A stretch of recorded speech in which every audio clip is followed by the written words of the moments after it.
গত 21 তারিখে পশ্চিম থানায় একটি খবর আসে যে একজন মহিলা রক্তাক্ত অবস্থায় আহত অবস্থায় ওনাকে জিবি হসপিটালে নেওয়া হয়েছে এবং ওনার অবস্থা আশঙ্কাজনক।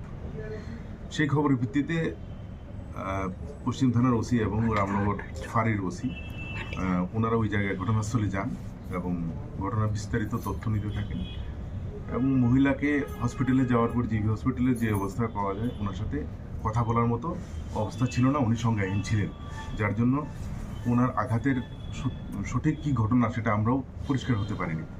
তো যখন ঘটনাস্থল পরিদর্শন করা হয় তখন পরিদর্শন করে ঘরের মেঝেতে কিছু রক্ত পাওয়া যায় এবং মেঝেতে এবং উপরে একটা পাশে একটা বিছানা ছিল, সেখানে বিছানার মধ্যে একটা বালিশ, ওটাতেও কিছু রক্ত ছিল। তো ফরেন্সিক যে টিম আছে আমাদের, সঙ্গে সঙ্গে টিমকে খবর দেওয়া হলো, আমিও ছিলাম স্পটে। তো আমরা সব কিছু মিলিয়ে যতটুকু দেখলাম যে মানে টোটাল বিষয়টা একটু সন্দেহজনক আমাদের কাছে মনে হতে লাগে।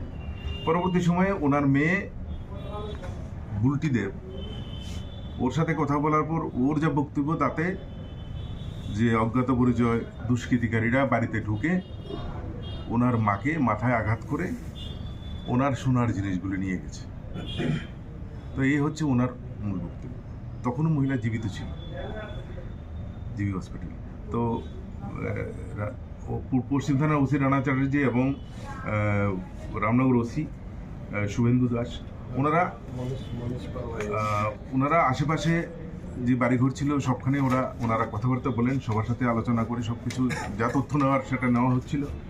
সেই মুহূর্তে আমাদের চোখে যেটা প্রথমে ধরা পড়ে যে গলার হার নেওয়ার সাথে কানের যে জিনিসগুলি ছিল সেগুলি নেয়নি, আংটিও নেয়নি, হাতের শাখা যেই সোনার যে শাখাগুলি ছিল যেগুলো দেখছেন কলারগুলি, ওগুলো নেয়নি। তো আমাদের সন্দেহ হয় যে শুধু যে অ্যাসাইলেন্ট সে কেন শুধু গলার হারটাই নেবে, সে তো কারণ দুটো কানের যে জিনিস দেখছেন আপনারা, এগুলির ওয়েট সোনার গলার হার থেকে কোনো অংশ কম না। তো আমরা এই প্রশ্নগুলি তখন করি এবং বিশেষ করে কেসের আয়ু এবং পশ্চিম থানার ওসি ওনারা জিজ্ঞাসাবাদ করতে থাকেন। তো পরবর্তী সময়ে আমরা তাদের পারিবারিক এই অবস্থা সম্বন্ধে জানার জন্য চেষ্টা করি এবং জানতে পারি যে তাদের পরিবারের মধ্যেও একটা অশান্তির পরিবেশ সবসময় বিরাজ করত। কারণ মহিলা, ওনার মেয়ে বুলটি এবং ওর হাজব্যান্ড যে আছে, কী নাম জানি, বিষ্ণু, ওনারা একই বাড়িতে থাকতেন এবং সবসময় অভাব অনটন লেগেই থাকতো। এবং এই মহিলার কিছুদিন আগে কিছুদিন বাদে ওনার একটা 2.5 লক্ষ টাকার একটা ফিক্সড ডিপোজিট, একটা ম্যাচুরিটি হওয়ার কথা এবং হওয়ার পরে সেটা নমিনিও আরেকজনকে করা হয়েছে। এটা নিয়েও একটা পারিবারিক একটা বিদ্বেষ ছিল এবং ওনার যে মেয়ের জামাই বিষ্ণু, ওরও একটা স্কুটির ডিমান্ড ছিল। তো সব কিছু মিলিয়ে পরিবারের মধ্যে একটা ঝগড়াটে পরিবেশ ছিল।